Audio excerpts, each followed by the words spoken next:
Voilà, donc l'enregistrement est on. Donc nous pouvons commencer. Donc merci à toutes et à tous d'être présents.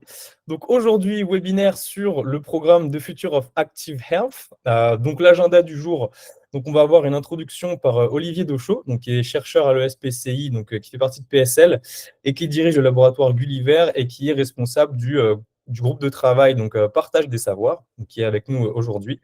Puis je vous présenterai rapidement en SoSciences nos activités et puis on rentrera dans le vif du sujet avec la présentation du programme donc, de Future of Active Health. Donc moi je suis Ryan Bellili en charge des programmes de Future of. Donc on parlera des objectifs du programme, les bénéfices, ce qu'il y a en fait, les tenants aboutissants du programme, donc la timeline et le process, comment ça fonctionne. Qu'est-ce qu'on a en output, et voilà, tout un petit peu l'opérationnel du programme. Et on finira par une session de questions-réponses pour qu'on puisse répondre à toutes les questions que vous auriez relatives au programme. Donc, sans plus attendre, je vais laisser la parole à Olivier pour parler un peu de PSL et de l'initiative qu'on fait cette année. Donc, c'est notre deuxième édition avec PSL, donc le deuxième programme que l'on fait en partenariat avec l'Université PSL cette année. Tu es mute, Olivier, tu as ton micro coupé.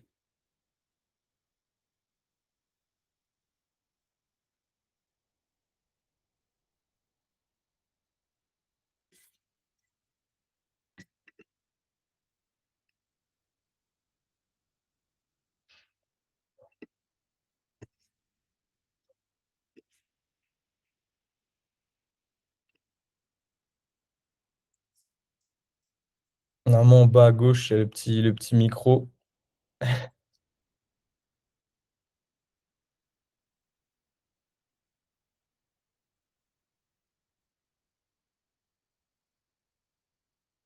Donc, tu suggère de quitter revenir peut-être pour que ça fonctionne.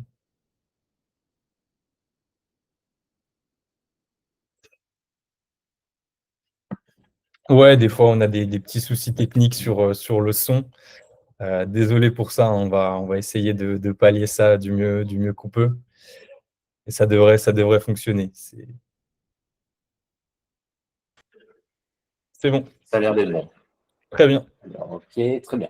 Donc, désolé pour ce petit problème technique. Donc oui, donc je suis Olivier Dauchot, je suis directeur de recherche CNRS à l'ESPCI, comme le disait Royan, et depuis quelques années, je coordonne la mission partage des savoirs de l'université PSL. Donc, l'université PSL, déjà en quelques mots, donc c'est une université qui est d'une certaine façon très jeune, puisqu'elle a une dizaine d'années. Par contre, elle est composée d'établissements séculaires, on peut dire. Je ne vais pas tous les lister, mais ce sont donc ces universités qui regroupent l'École normale supérieure, le SPCI, le Collège de France, Chimie Paris, l'École des mines, l'Université Dauphine. Donc, c'est un mélange entre écoles d'ingénieurs, grandes écoles, universités. L'Institut Curie, voilà, pour vous donner un petit peu le panorama. Donc, c'est une université qui couvre vraiment toutes les disciplines, tout le champ disciplinaire scientifique, des sciences dures aux sciences humaines et sociales, en passant par l'art, qui est une université avec un petit nombre d'étudiants, 17 000 étudiants, donc c'est peu pour une université de cette ampleur, mais dont la caractéristique, par contre, est d'avoir une recherche très importante, très active et reconnue internationalement dans 150 laboratoires. Donc, la mission partage des savoirs, c'est le nom que l'on a donné aux actions de médiation de l'université, qui d'un côté fait finalement ce qu'on appelle effectivement traditionnellement de la médiation scientifique, consiste à partager avec le grand public les produits des recherches de l'université à différentes occasions. Mais il y a une mission à laquelle on tient beaucoup, qui est de compléter ces actions de médiation destinées au grand public par des actions spécifiques destinées, on va dire, au public professionnel de la société, c'est-à-dire les associations, la société civile organisée, les entrepreneurs, décideurs politiques, professionnels du monde de la culture. Voilà, un public de gens qui, de par leur métier, on pense qu'il était très intéressant de partager avec eux les savoirs de l'université et qu'ils partagent avec nous leur propre savoir, leur propre expérience. Donc, c'est un public qu'on ne touche pas de la même façon. C'est pas en participant à la fête de la science qu'on touche ce public. C'est plutôt un public qu'on touche en construisant avec eux des actions. Et on a choisi pour ce faire le format de FutureOff, qui est en effet un programme de définition de projet de recherche multi-acteurs à impact sociétal et environnemental. Mais ce qui nous importe, nous, fondamentalement, c'est que c'est toute une procédure que vous allez découvrir au cours de cette présentation qui permet à des chercheurs du monde académique de travailler main dans la main avec des acteurs de la société civile. Ce sont des interactions qui ne sont pas forcément naturelles et faciles à mettre en place dans l'objectif de construire des projets à impact positif. Les difficultés sont évidemment nombreuses. Royan les passera en revue. Et comment le processus de FutureOff mis en place par Socience permet d'aller à l'encontre de ces difficultés. Ça, c'est une des premières motivations. La deuxième motivation, c'est que ce renforcement du lien entre société civile et université au sens large est de plus en plus demandé par les grandes instances politiques, enfin de pilotage de la recherche et de financement donc, de la recherche, et donc de plus en plus aussi d'appels à projets nationaux ou internationaux qui demandent explicitement à ce que les projets comportent justement des acteurs des différentes composantes de la société. Et donc, c'est aussi un moyen pour nous de donner l'accès aux chercheurs de l'université à des gammes alternatives de guichets de financement.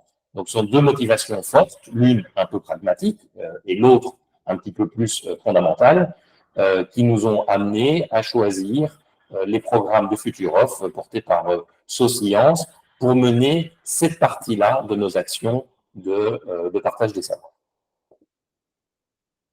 Merci Olivier pour cette introduction. Donc, tout à fait. Donc, nous, Socience, donc, on est une entreprise sociale donc, qui soutient la recherche et l'innovation responsable dans les secteurs privés et publics. Donc, on est une entreprise française qui a été fondée en 2014.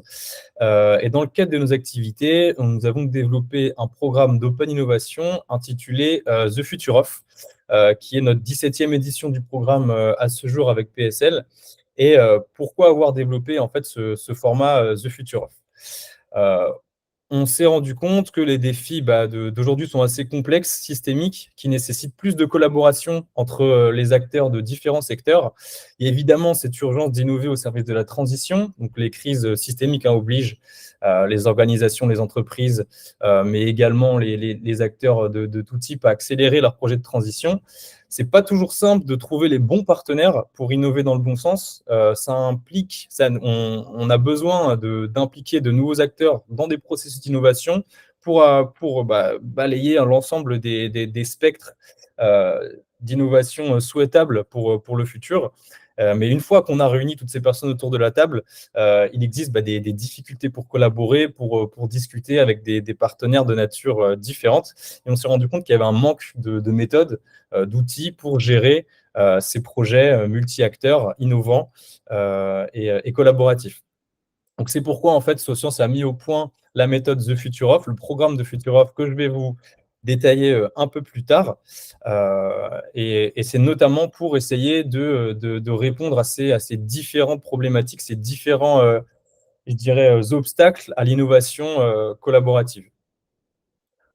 L'objectif du programme de FutureOff, c'est vraiment une méthode pour devenir champion à innovation responsable. Donc nous, ce qu'on souhaite au travers de cette méthode, de ce programme, c'est de créer des projets multi-acteurs qui rassemblent différentes typologies d'acteurs. Donc la société civile, donc les ONG, les associations, la société civile organisée, comme l'a notifié Olivier, le monde de la recherche, les entreprises, les entrepreneurs sociaux et les startups et le secteur public. Donc pourquoi entrer dans ce programme quand on est un de ces acteurs? Donc il y a différents bénéfices et externalités positives à ça. Donc on vous en a listé quelques-unes ici, bien sûr, c'est pas exhaustif, et si vous vous reconnaissez dans différentes typologies, c'est tout à fait normal en termes de bénéfices, mais principalement, et ça c'est des retours qu'on a des différentes typologies d'acteurs qui participent au programme, c'est pour les acteurs de la société civile, c'est d'augmenter la visibilité auprès des acteurs de l'industrie et de la recherche, accéder à des technologies innovantes, des innovations adaptées à leurs besoins et bénéficier de nouvelles expertises pour améliorer l'impact des projets et des initiatives qui sont prises par ces acteurs-là. Pour les chercheurs, ça permet de trouver de nouveaux collaborateurs dans différents types de secteurs. Donc, ça permet d'accélérer l'élaboration des projets de recherche et d'accéder à des nouveaux guichets de financement par la création en fait, de ces nouveaux consortiums de typologies différentes, on a forcément plus de degrés de liberté pour aller chercher des guichets de financement, que ce soit au niveau national et à l'Europe. Et comme l'a dit Olivier, c'est l'impact et le chemin vers l'impact est maintenant systématiquement demandé dans les différents appels. Pour les industries et les startups, ça permet de networker, de développer son écosystème de partenaires d'innovation, donc que ce soit avec les participants du programme, mais également avec les membres de notre comité, qui inclut des structures comme le ministère des Sports, Decathlon, le service sport santé de la ville de Paris, entre autres, d'innover différemment, d'accélérer les projets d'innovation et de réduire des risques d'investissement sur des projets grâce à l'intelligence collaborative. Pour les acteurs du secteur public, ça vous permet de bénéficier d'un accès privilégié à des solutions innovantes, de devenir un terrain d'expérimentation et de mener aussi ces expérimentations de façon plus rapide et de recueillir des données pour le soutien à vos politiques publiques. Donc tout ça, ce sont des retours qu'on a eus de toutes les personnes qui ont participé au programme et qui en ont tiré pas mal de bénéfices. Concrètement, comment ça fonctionne un programme de FutureOff? Je vais déjà vous l'expliquer par différentes success stories qu'on a eues par le passé. Donc, un programme de FutureOff, ça fonctionne en 3 phases. Donc, on a une première phase qui est un appel à candidature, une deuxième phase de meet-up, de rencontre et de collaboration, et une troisième phase de coaching. Donc, typiquement, sur une édition précédente de Future of Urban Agriculture qui s'est déroulée il y a à peu près 2 ans, on avait donc des candidats, donc des organisations qui, à la base, ne se connaissent pas et proposent une contribution à une problématique. Donc, typiquement, eux pouvaient donner accès à des fermes urbaines dotées de systèmes de filtration des eaux grises. Et on avait une équipe de recherche qui avait une expertise pour cultiver des plantes avec différentes qualités d'eau et analyse de l'eau. Ces structures ont candidaté au programme, se sont rencontrées lors de la journée de rencontre et leur programme a été, donc leur projet, ils ont eu pour projet de développer un mur végétalisé, donc pour traiter les eaux grises et de produire des fruits dans une logique d'économie circulaire. Donc c'est le projet qu'ils ont développé lors de la journée de rencontre. Leur projet a été donc ensuite sélectionné pour la phase de coaching et Socience a permis donc dans l'accompagnement d'intégrer des nouveaux partenaires et d'aller chercher des financements. Donc notamment là, c'était au niveau de Meta Building où le projet a reçu 60 000 € pour faire avancer le projet. Donc ça fait partie des projets qu'on favorise et qu'on accélère dans le cadre du programme The Future Of. On a également, du coup, sur l'année précédente avec PSL, donc sur le programme de Future of Urban Waters, donc différents types de candidats, donc une équipe de recherche au Portugal qui avait une expertise sur les toits végétaux et la végétalisation du mobilier urbain, une entreprise qui pouvait mettre à disposition des sites pilotes pour les tests, et une équipe de recherche qui avait une expertise dans le développement de modèles simulant la gestion des îlots de chaleur. Ils ont candidaté, se sont rencontrés sur le programme et ont décidé de développer un projet de végétalisation urbaine, donc associé à ce modèle prédictif de gestion des îlots de chaleur. Donc le projet a été sélectionné et lors du coaching, donc par Socience, le projet est passé à une toute autre échelle. Donc on est passé à l'échelle européenne. On a inclus plus de 10 nouveaux partenaires donc, qui sont issus du milieu de la recherche, de la société civile, de l'industrie et du secteur public pour aller chercher pour aller déposer une candidature donc tout récemment là sur le programme Horizon Biodiversité. Donc voilà un petit peu ce qu'on fait. Nous, on veut faire en sorte que tous les projets qui sortent du programme aient des premières réalisations concrètes dans les 6 mois. Et on a plus récemment aussi obtenu un projet donc, qui est passé à l'échelle européenne et qui a obtenu 6 millions via un projet européen donc, qui impliquait l'Institut de recherche pour le développement, donc l'IRD, un centre de recherche en Afrique et un autre centre au Portugal. Donc voilà un peu ce qu'on essaye de faire, c'est qu'on a des candidats qui arrivent avec une contribution, qui se rencontrent lors d'une journée, qui élargissent leurs horizons, qui rencontrent des partenaires qui ont des expertises complémentaires pour faire avancer leurs projets.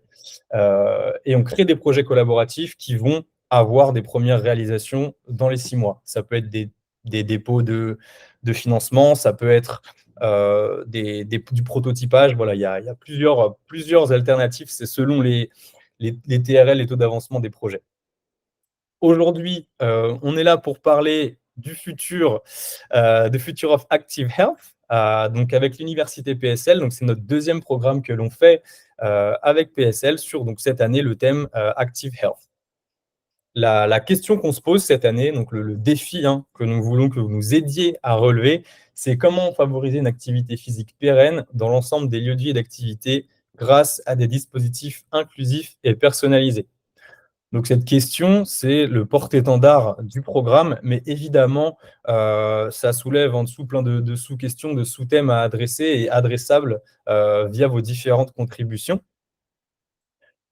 Donc la problématique, je vous l'ai énoncé, c'est comment favoriser une activité physique pérenne dans l'ensemble des lieux de vie et d'activité grâce à des dispositifs inclusifs et personnalisés. Mais si vous travaillez par exemple sur les sujets ci-dessous, les sujets connexes, on a clairement besoin de vos contributions. Donc par exemple, si vous travaillez à développer des dispositifs innovants, qu'ils soient technologiques ou non, rendant l'activité physique plus accessible pour différents groupes démographiques, ça peut être les enfants, les seniors, les salariés, les personnes à mobilité réduite.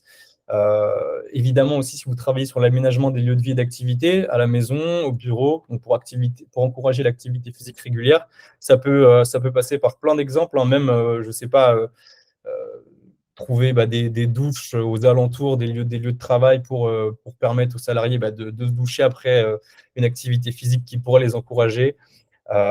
Si vous travaillez sur la mesure et l'évaluation de l'efficacité des programmes d'activité physique, donc tout ce qui est monitoring, pour assurer une pratique physique durable, on est également preneur de ce genre de contribution.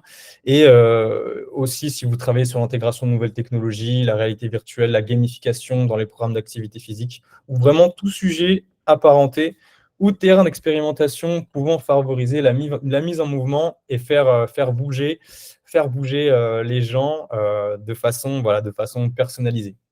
C'est vraiment ça l'objectif du programme et les contributions qu'on attend euh, pour répondre à la problématique. Donc ça, c'est je dirais, voilà, ce qu'on recherche, ce qu'on veut réaliser au travers de ce programme, c'est-à-dire créer des projets collaboratifs qui ont un impact positif et qui répondent à cette problématique, qui permettent la mise en mouvement et de faire bouger les gens. Plus opérationnellement, le programme de FutureOff, c'est un programme donc, tout en un pour expérimenter des solutions collaboratives à impact. Donc, je vais rentrer un petit peu plus dans le détail hein, de chaque phase pour que vous ayez un petit peu une vue d'ensemble plus détaillée du programme. Donc, comme je vous l'ai dit, un programme de FutureOff, ça se déroule en 3 phases. Donc, on est actuellement dans la phase 1 d'appel à candidature où on va rechercher toute contribution pouvant répondre à la problématique, soit partiellement, soit dans son ensemble, ou qui peut répondre aux sous-questions qui sont mentionnées sur la page du programme. Donc, cet appel à candidature, la première deadline donc de date limite de soumission, c'est le 11 mars. Donc, ça approche assez vite. Et on fait en général une extension pour les profils manquants jusqu'au 15 avril. Nous, ce qu'on vous recommande chaudement, c'est de candidater avant le 11 mars, car d'une, il y aura plus de sièges disponibles. Et surtout, on peut revenir vers vous avec des questions et précisions sur votre candidature si elle est en suspens entre les 2 appels. Donc, on vous recommande fortement de candidater avant la première deadline du 11 mars. Comment fonctionne une candidature hein, typiquement lors de cette phase? Donc là, typiquement, vous êtes dans le panel tous des candidats potentiels ou peut-être avez-vous même déjà candidaté ou êtes préenregistré. Donc, vous êtes peut-être chercheur, une start-up ou une association ou autre entité, organisation qui souhaiterait répondre. Et vous pouvez participer et contribuer au programme. Donc, si vous êtes chercheur, par exemple, vos travaux de recherche se focalisent sur l'impact de l'activité physique sur la santé des personnes âgées. Vous êtes une start-up qui développe une application, un dispositif pouvant aider le coaching physique des seniors. Et si vous êtes une association, vous gérez peut-être des établissements adaptés à l'accueil de personnes âgées et vous avez donc accès à des locaux permettant de mettre en place et de tester des solutions. Donc, toutes ces contributions sont tout à fait valables et vous pouvez tout à fait candidater au programme avec ces contributions et rencontrer des partenaires ayant des expertises et technologies complémentaires permettant de faire avancer vos projets. Donc, vous pouvez contribuer au programme, vous candidatez au programme de Future of Active Health, donc tous les liens vous seront communiqués hein, dans le chat et vous aurez aussi accès à la présentation. Donc, vous choisissez de candidater. Comment ça se passe au niveau de la sélection des candidats? Donc, comme je vous ai dit, on a 2 vagues d'analyse. Donc, les candidatures seront analysées par notre comité d'experts le 18 mars et le 23 avril. Donc, le comité d'experts est composé de professionnels du secteur sport et santé. donc comme le ministère des Sports, Decathlon, le service sport santé de la ville de Paris, des associations, Association Ciel Bleu, Association Kaboubou, entre autres, hein. Donc, il y a une quinzaine de personnes au comité qui sont tous experts et professionnels du secteur sport-santé. Et le comité va regarder les candidatures sur différents critères. Donc, l'expertise, comment ça contribue à la problématique, votre intérêt à collaborer, le potentiel de collaboration de votre solution, et évidemment, l'approche sociale et environnementale qui est chère à Socience et à PSL et qui est une composante importante dans les cadres de programmes de FutureOff. Donc, lors de l'analyse de vos candidatures, il y a 3 issues possibles dans le processus de sélection. Donc, soit vous êtes sélectionné en première vague, ce qui est la meilleure chose, hein. Donc, vous pouvez déjà préparer vos affaires et nous rejoindre pour le meet-up, la journée de rencontre qui se déroulera le 28 mai à Paris en physique, où vous pourrez rencontrer les candidats, les membres du comité pour créer des projets collaboratifs. Deuxième alternative, votre projet est en stand-by après la première vague. Donc, on va revenir vers vous avec des questions complémentaires auxquelles il faudra répondre et vous devrez attendre du coup les résultats de la seconde vague qui sera en avril, donc le 23 avril. Ou alors, malheureusement, vous n'êtes pas sélectionné, ce qui ne veut pas dire que c'est totalement perdu. Votre expertise, vos compétences peuvent être utiles pour relever le défi. Typiquement, vous pouvez être recontacté a posteriori par une équipe lauréate afin de rejoindre un projet collaboratif. Mais cela veut quand même tout de même dire que vous ne pouvez pas rejoindre la journée de rencontre, le Meetup Day du 28, qui sera réservé aux personnes qui seront sélectionnées en première ou en deuxième vague. Ce qui nous amène du coup à la phase 2, donc à la journée de rencontre qui se déroulera le 28 mai. Donc cette journée de rencontre, c'est donc un événement unique pour rencontrer une cinquantaine d'experts et professionnels du domaine. Donc ça vous permet de networker, d'élargir vos réseaux de partenaires, présenter vos projets d'innovation, approfondir votre vision de la problématique et de votre projet. Mais l'objectif premier du programme, c'est de créer des projets collaboratifs multi-acteurs qui répondent à la problématique. Donc, typiquement, vous allez arriver le 28 mai avec votre contribution, votre solution, et vous allez rencontrer différents acteurs complémentaires et qui permettront de créer des projets collaboratifs qui sont soit une combinaison de vos différentes contributions, soit des projets nouveaux que vous aurez développés ce jour-là. Et typiquement, on a des exemples. Là, le projet A avec un institut de recherche, une association industrielle, une start-up, ou le projet B avec une équipe de recherche, une start-up, une association. Donc, ça dépend un petit peu de comment vous allez rencontrer les gens et travailler ce jour-là. Et donc, l'objectif, c'est vraiment de créer ces projets collaboratifs multi-acteurs qui répondent à la problématique. Donc, en sortie de cette journée, les différents consortiums, donc je sais que ça peut paraître fou comme ça, mais ça fonctionne vraiment. Les différents consortiums nous proposent des propositions de projets collaboratifs issus de leurs différentes compétences. On leur laisse bien évidemment du temps, donc un petit mois pour travailler sur le projet avec la nouvelle équipe, pour fignoler le projet et finaliser et proposer quelque chose d'un peu plus consistant que juste en sortie de journée. Ce projet sera soumis donc, sur la plateforme Socience, tout est fait en ligne. Et vous serez invité donc, à pitcher et présenter votre projet au comité d'experts qui fera ensuite la sélection des 3 lauréats qui bénéficieront d'un coaching pendant 6 mois par Socience. Qui nous amène à la phase 3, la phase de coaching et de suivi de projets par Socience. Donc, je vous ai donné quelques exemples dans les success stories qu'on a eu auparavant. Mais le coaching consiste pour les projets lauréats vraiment de structurer le projet, aligner les membres des consortiums, d'aider et d'aller chercher des compétences et expertises complémentaires pour faire avancer le projet quand il y en a besoin. Par exemple, pour aller chercher différents guichets de financement pour compléter des expertises. Évidemment aussi, donc, identifier des opportunités de financement, des guichets pour aller chercher, pour financer le projet, et sur de la gestion de projet plus classique, donc tout ce qui est du jalonnement, découpage des lots de travail, des réunions. Donc ça, c'est aussi Socience en opérationnel qui fait ça et qui qui propose du temps homme pour vous aider à la gestion de projet. Et évidemment, on s'adapte toujours à la demande des équipes et selon les besoins, on adapte l'accompagnement avec différents ateliers de travail. Donc ça, c'est vraiment à la carte selon les besoins des projets.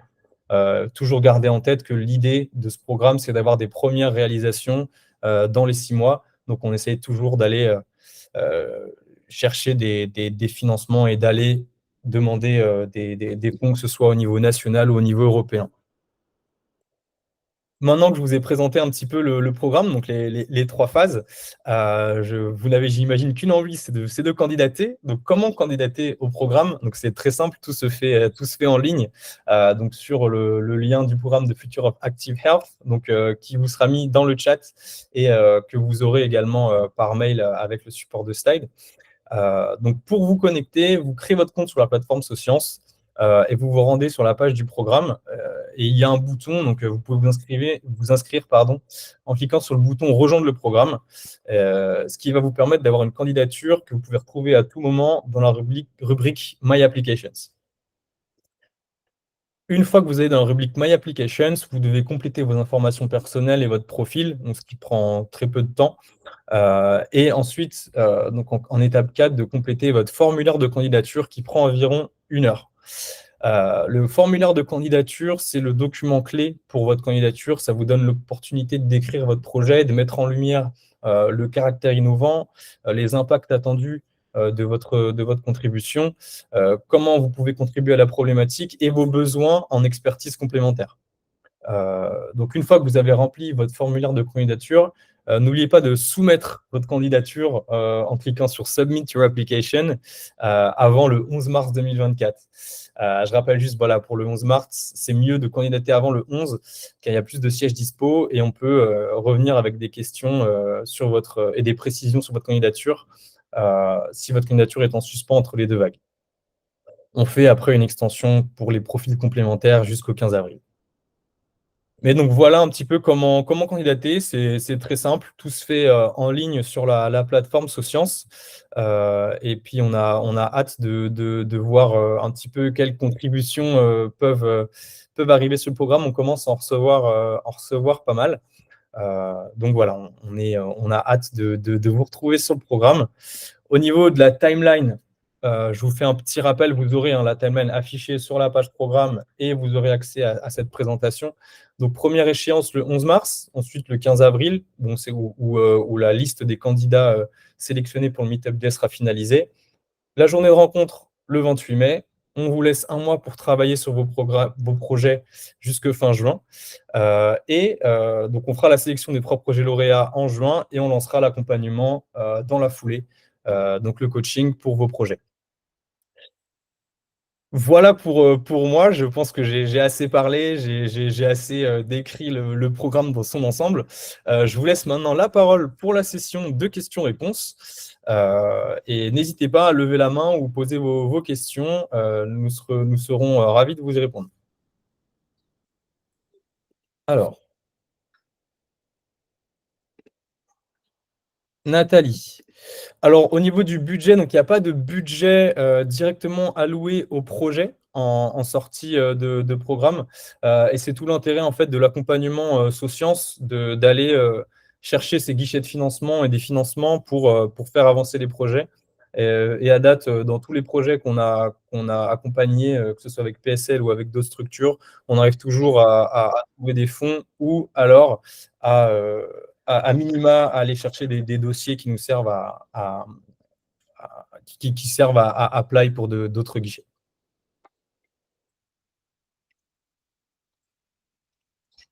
Et concernant les frais, il n'y a aucun frais pour participer au programme. Donc, le programme est totalement gratuit pour tous les participants. Donc, il n'y a absolument aucun frais à avancer de votre côté.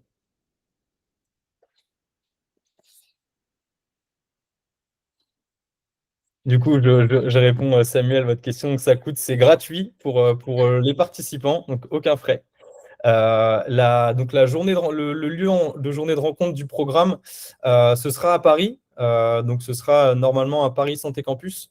Donc c'est dans le 15e, si je ne me trompe pas, mais on vous enverra tous les détails une fois finalisé, mais ce sera à Paris.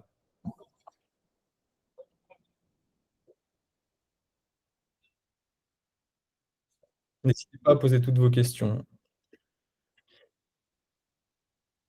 Alors, vous devez être à Paris pour la partie de la journée de rencontre, donc forcément pour rencontrer les différents participants et créer les projets collaboratifs.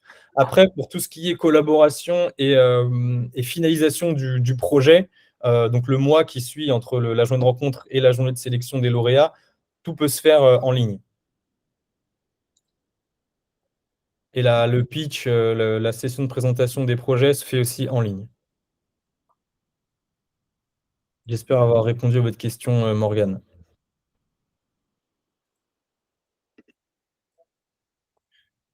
Faut-il que le projet soit encore en phase de développement ou peut-il être déjà commercialisé pour contribuer au programme? Nous n'avons pas de prérequis sur le TRL. Donc, le projet peut être en phase de développement ou commercialisé. Il n'y a pas de prérequis sur le TRL. Il faut cependant que le projet entre dans le cadre d'un projet collaboratif et apporte une contribution pour faire avancer d'autres projets ou d'autres contributions et pas uniquement commercialiser un projet est déjà existant, quoi, ou un produit déjà existant.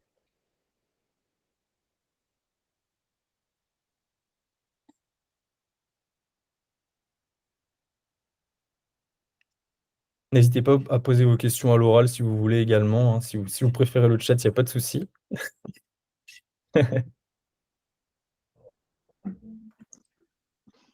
Oui, Samuel, je ne sais pas si on m'entend bien. Oui, on vous entend. Dans les exemples de... Alors, ce n'est pas la première fois que vous faites ça. Ouais. Est-ce que vous pouvez nous donner des exemples concrets de projets collaboratifs, de coaching réalisé et de l'intensité du coaching, en fait, pour bien se rendre compte de quel investissement temps ça va demander. Parce que déplacement Paris, alors quand on dit ça, bah, ça coûte quand même des déplacements à Paris. Et en termes d'investissement temps, c'est intéressant de voir comment on peut intégrer ça dans notre quotidien pour s'assurer qu'en se lançant dans un programme de ce type-là, on soit à la hauteur des attentes. En fait, moi, je ne souhaite pas me lancer dans un truc si je n'ai pas la dispo pour le faire correctement.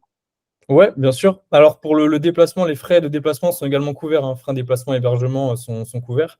D'accord. Concernant l'investissement en temps, donc en exemple, pour ceux que j'ai cités, c'est des projets on faisait des réunions, donc le coaching, on a des réunions selon le rythme du groupe, donc soit bimensuel, soit toutes les 3 semaines, donc des réunions d'avancement. Donc pour faire avancer les lots de travail. Donc côté Socience, nous, ça nous prend plusieurs... C'est nous qui travaillons pour préparer ces réunions et pour faire avancer les projets. On fait aussi des ateliers de travail, donc à la carte, mais on fait en général sur le cours d'un accompagnement 3 ateliers de travail de 3 heures au cours d'un accompagnement et après du temps à la demande pour aider les projets à aller déposer des demandes à différents guichets. Donc, à minima, on a 2 réunions d'1 heure, on va dire, par mois, et 3 ateliers de 3 heures sur l'ensemble de l'accompagnement. Donc, en temps, ça demande à peu près ça, si les équipes travaillent à bon rythme. Ok. Et donc, l'ensemble des membres de l'entreprise peuvent participer à ces ateliers? Alors, pour la journée de rencontre, on demande une personne par organisation pour des soucis de logistique, mais ensuite, si les projets sont sélectionnés, vous pouvez ajouter plusieurs personnes de votre entreprise au projet. Oui, tout à fait. Ok. Et c'est d'ailleurs très souvent le cas, notamment quand on travaille avec des startups ou des industriels.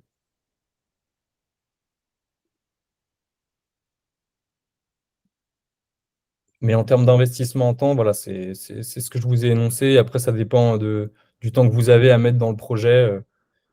On s'adapte toujours. On peut prendre, voilà, on peut s'adapter entre les différents membres. Mais ça demande un petit investissement pour faire avancer les choses, quoi. Forcément, quand on a des guichets ou des deadlines pour aller chercher des fonds, il peut y avoir des moments où on travaille un petit peu plus. Parce que si on rappelle l'objectif en fait de ce coaching, c'est quoi? À l'issue du coaching, qu'est-ce qui change pour l'entreprise ou pour le projet?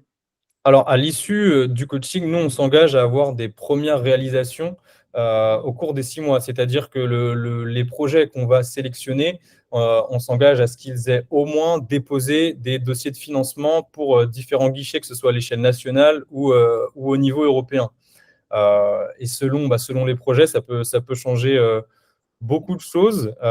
Donc, ça peut soit faire accélérer des projets qui végétaient un petit peu selon le taux d'avancement des projets, ou alors carrément, ça peut mener parfois à la création d'associations. Donc, on a un projet qui demande là, la création d'un statut associatif. Et le projet va vivre en autonomie après l'accompagnement. Bah, vous avez des exemples de financement aussi. C'est-à-dire que ce qui est quand même assez clair, c'est qu'il existe des sources de financement auxquelles des industriels seuls n'arrivent pas, ne peuvent pas accéder, des universitaires seuls non plus, des associations non plus. Donc, en gros, disons, des partenariats université-industrie, il y en a plein, et s'il s'agissait que de ça, on n'aurait pas besoin d'inventer de nouvelles méthodologies. Il y a toutes les structures de valorisation des universités qui sont des universités ou du CNRS ou autres qui sont expertes là-dedans. Par contre, dès qu'on veut inclure des acteurs de la société civile, ça devient beaucoup plus compliqué. Et c'est ça vraiment la valeur ajoutée, c'est qu'il y a des guichets pour lesquels l'application de la société civile est prérequise. Ces acteurs-là n'ont pas forcément les mêmes échelles de temps, les mêmes chaînes de valeur ajoutée que l'entreprise ou que l'université. Et c'est ce travail-là, en fait, qui fait que l'objectif, c'est réellement que des projets qui auraient eu vraiment du mal à voir le jour parce que les interlocuteurs ne sont pas connus, parce qu'on a du mal à travailler ensemble, etc. Le projet, alors c'est pas qu'il voit le jour, mais au moins il est formalisé, il est déposé à un guichet de financement, et il y a eu des cas dans les futures offres précédentes où il y a eu des financements significatifs qui ont été obtenus. Ouais, tout à fait. Le dernier en date, du coup, c'était 6 millions sur un projet de Future of One Health. Donc voilà, on essaie toujours de faire en sorte que les projets aillent le plus loin possible.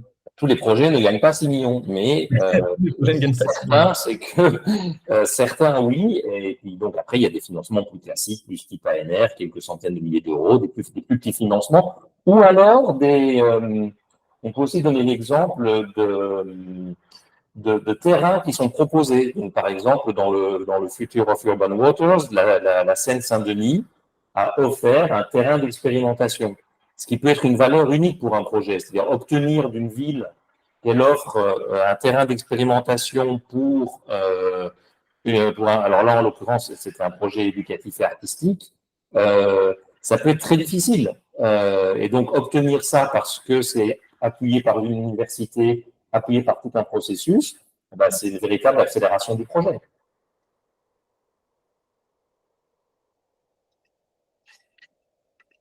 Bon, on espère en tout cas, Samuel, avoir répondu à vos questions. Si vous avez des questions complémentaires, n'hésitez pas à me contacter par mail ou directement. Ce sera avec grand plaisir pour vous répondre. Il y a une question de Morgane qui est basée en Suisse. Je vais juste répondre aux questions. Donc Morgane, je suis basé en Suisse, l'entreprise aussi. OK, oui, bien sûr. Donc là, le projet est à périmètre national, mais nos voisins belges, suisses sont bien sûr bienvenus sur le programme. Ouais. Sabrina, pouvez-vous repréciser le nom des acteurs du comité de sélection? Donc, je vous en ai cité quelques-uns. Donc, on a entre autres le ministère des Sports, le service sport santé de la ville de Paris, Decathlon, plusieurs La entités. directrice de Paris Santé Campus. Paris Santé Campus, plusieurs structures de PSL, le Paris Université Club. Donc, voilà, des professionnels du secteur sport santé.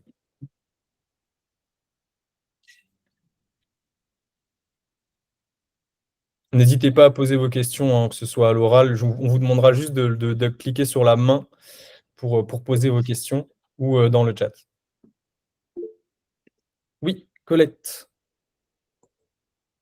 Vous êtes mute, Colette, vous avez le micro mute. Oui, tout d'abord, toutes mes excuses. Donc, bonjour à toutes et à tous. Le problème, c'est que j'avais une réunion Dragès ARS qui a terminé un petit peu en retard. Donc, j'ai dû louper pas mal de choses. C'est enregistré. Vous pourrez l'écouter par la suite, d'accord? Le webinaire est enregistré.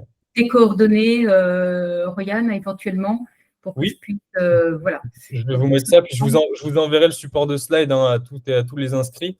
Donc, vous aurez mon mail et mon numéro pour toute question. D'accord, merci beaucoup. Je vous en prie.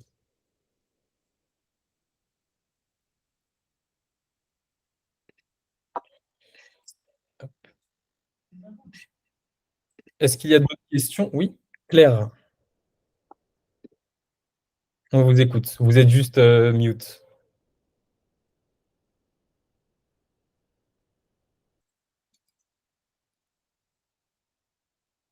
Tu ne peux pas activer son. Ah non, tu ne peux pas activer son micro à distance. Je peux pas. Il n'est pas activé. Vous êtes mute, Claire. Il faut activer votre micro. En appuyant sur le petit micro, si ça veut bien. Voilà, petit micro en bas à gauche. Voilà. Oui, donc je disais que j'étais arrivée en retard suite à un problème de serveur. Donc, il me manque le début et c'est pour ça que ma question va peut-être été déjà abordée. Moi, c'est par rapport au projet. Donc là, comme on a connaissance, on va dire, de votre organisation, moi, ça tombe un petit peu, je vais pas dire comme un cheveu sur la soupe, mais je voulais savoir si au niveau des projets, il fallait vraiment avoir un projet structuré déjà que l'on voulait développer, ou bien on pouvait, on va dire, rejoindre ce type d'organisation ou ce type de travail collaboratif pour pouvoir participer à des projets qui sont proposés par d'autres. Voilà. Alors, vous pouvez candidater sans avoir de projet, je dirais, structuré. Par contre, il faudrait que vous ayez une contribution, donc, ou une expertise, un terrain d'expérimentation ou toute autre contribution qui puisse apporter une valeur ajoutée aux autres contributions, aux autres candidats. Donc, vous pouvez tout à fait entrer sur le programme sans projet structuré, mais il faut que vous ayez une contribution qui, elle, soit assez claire en termes de valeur ajoutée pour les autres et de potentiel de collaboration. J'espère que je réponds à votre question. Ok. Super.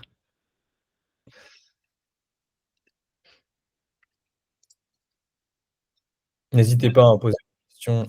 Oui, Samuel. Oui, pour être sûr de bien comprendre, je vais juste me permettre, moi, d'expliquer ce que nous, on fait et voir si en cas d'école, ça peut répondre.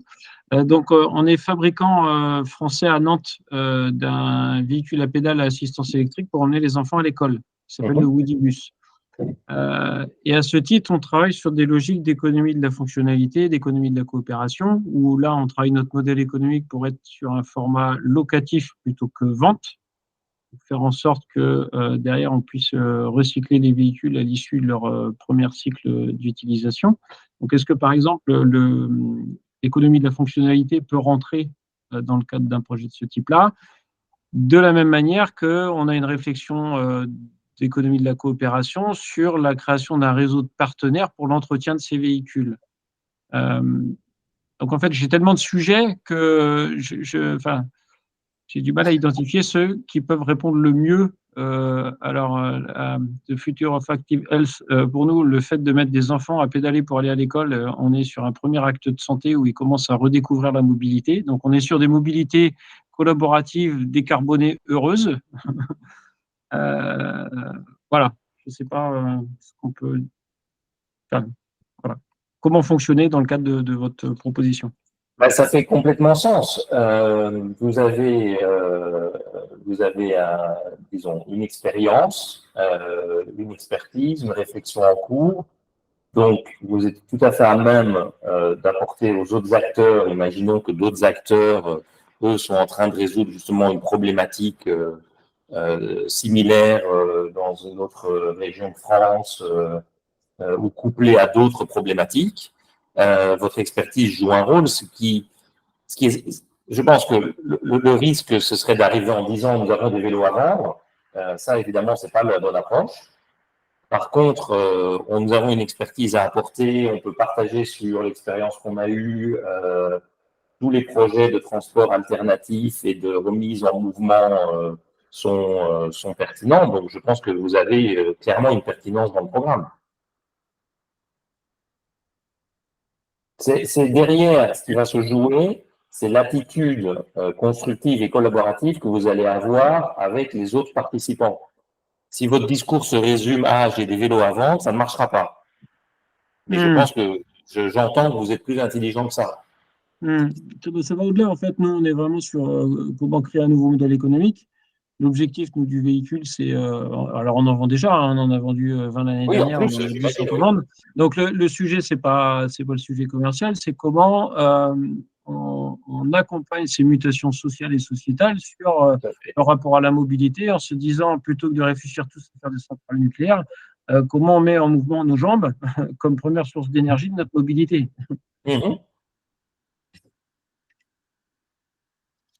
Donc, moi, je pense que votre expertise fait complètement sens dans le programme, que vous avez des choses à apporter, que je ne peux pas prédire des types de projets dans lesquels vous pourriez vous retrouver impliqué, et qu'après, votre entreprise ait un rôle à jouer dans le projet, ça se fera assez naturellement. C'est difficile d'anticiper de quelle sera la construction. Donc, du coup, la constitution du groupe, en fait, elle se fait comment? Elle se fait pendant cette journée. Donc, il y a tout un processus qui appartient à Socience, où les gens sont amenés à se rencontrer un peu par typologie d'acteurs. Ensuite, il y a des grands sujets qui sont déterminés. Les gens participent à des tables rondes, discutent, et progressivement, il y a des drafts de projets qui émergent. C'est ça. Nous, on anime sur une journée différents ateliers de travail qui amènent naturellement à la collaboration, et on laisse aussi beaucoup de temps de dialogue et de discussion pour formaliser les projets entre les différents candidats. Il n'y a pas un projet par participant qui sort, évidemment. Typiquement, l'année dernière, sur 50 participants, à l'issue de la journée, il y avait 13 ou 14 projets qui sont sortis. Sur ces 13 ou 14 projets sortis, pendant la phase de mûrissement, il y en a 6 ou 7 qui sont restés, qui ont réellement mûri, et puis les autres qui ont avorté. Et puis ensuite, il y en a 3 qui ont été sélectionnés parce qu'ils avaient, c'était les plus prometteurs et les plus aboutis pour être accompagnés jusqu'à la recherche de financement. Sur les 3, il y en a 2 qui ont déposé, un qui a déposé des demandes de financement à l'ANR et à l'Europe, un autre qui a demandé des financements à l'ANSES et à l'ANR, et le 3e qui a disposé d'une aide de la Seine-Saint-Denis, comme je vous disais, d'une aide en nature, on va dire, comme je vous disais tout à l'heure. Olivier, juste une question d'Olivier Riquier. Vous faites un double recrutement des initiateurs de projets d'une part et des experts d'autre part. On peut le voir comme ça, mais on essaye en fait juste dans les contributions qu'on reçoit d'avoir un savant mélange entre les personnes qui ont des projets et des personnes qui ont des expertises complémentaires. Donc on essaye vraiment lors de la phase de sélection d'avoir un mélange de programmes et de contributions qui, à notre sens, permettrait de formaliser de bons projets collaboratifs. Mais comme l'a dit Olivier, on ne peut jamais vraiment prédire ce qui se passe à 100% dans les journées de collaboration. Oui, tous les initiateurs sont quand même des experts, c'est-à-dire que dans la salle, il n'y a en fait que des experts. Alors, une question. Sarah Morazin, Hameau. Nous vous écoutons. Vous avez juste le micro coupé. Oui, bonjour. Bonjour. Je vous remercie. Tout d'abord, je vous remercie pour cette présentation très complète. Au début, vous indiquiez, au début de la présentation, que pour les associations, c'était OK. Alors, pour vous resituer le contexte, en fait, moi, je ne suis pas du tout dans une association. Je vous prie de m'excuser de parler de mon cas très personnel, enfin de notre contexte à nous. En fait, moi, je travaillais dans une bibliothèque d'université, donc c'est pas du tout les cas que j'ai pu entendre des collègues qui ont suivi cette présentation. Mais du coup, je voulais m'assurer que c'était envisageable que proposer des services et accompagner des usages, c'était envisagé dans le cadre de cet appel à projet, en fait. Tout à fait. Ça rentrait. Enfin, parce que... Il n'y a aucune exclusion de typologie d'acteurs. Alors, on ne reçoit pas de candidature individuelle sans structure. C'est ça. Oui. Donc là, si on est adossé à aucun problème. à une bibliothèque d'université, en tant qu'entité comme ça, c'est envisageable. Aucun problème. Ok, très bien. Je vous remercie. Je vous en prie. Une question de Jean-Michel. Je ne vois pas votre nom. Bonjour à tous. Bonjour. Merci de cette présentation. Comme le dispositif est gratuit et qu'il a de la valeur, c'est que quelque part, il est financé par quelqu'un. Ouais. Donc, qui finance le dispositif? Et deuxième question, le comité d'experts. Tous les membres que vous avez cités qui vont auditer les projets sont pour certains des acteurs qui sont des acteurs du marché, on va dire, dont il est question. Quel est leur rôle dans ce dispositif par rapport au projet? Voilà, est-ce qu'ils ont un rôle particulier? Est-ce que c'est de la veille? Est-ce que c'est de la veille pour eux sur de l'innovation? Voilà, quelle est la neutralité entre guillemets du comité d'experts dans le choix des projets et dans leur déroulement futur? Alors, c'est très clair. Donc, d'abord, qui finance? C'est l'université PSL, entièrement. Pour ce qui est du comité d'experts, le comité d'experts a été formé pour représenter un petit peu justement la diversité d'acteurs. Et le comité d'experts s'est réuni une journée pour définir et affiner la problématique et le pitch du programme. Ensuite, les membres du comité d'experts sont libres de candidater au projet. Par contre, à partir du moment où ils candidatent au projet, ils seront retirés des comités d'évaluation. D'accord. Merci, c'est clair. Et le comité est bénévole. Hein, Et le comité est bénévole. Hein. Pas payé. Merci. Je vous en prie. Alors, on a une question de Rouguissot. Dans la deuxième phase du projet Meetup et collaboration, comment le projet est déposé via un autre dossier de candidature, une présentation PPT orale du projet? Donc, dans la phase qui survient après le Meetup Day, donc le projet est déposé en ligne sur la plateforme Socience. Donc, on vous fera passer un formulaire en ligne qu'il faudra déposer sur la plateforme Socience. Et en effet, comme le projet sera pitché, on vous fera parvenir aussi un template de slides. Donc, c'est des pitchs de 5 minutes qu'il faudra éditer pour présenter votre projet au comité.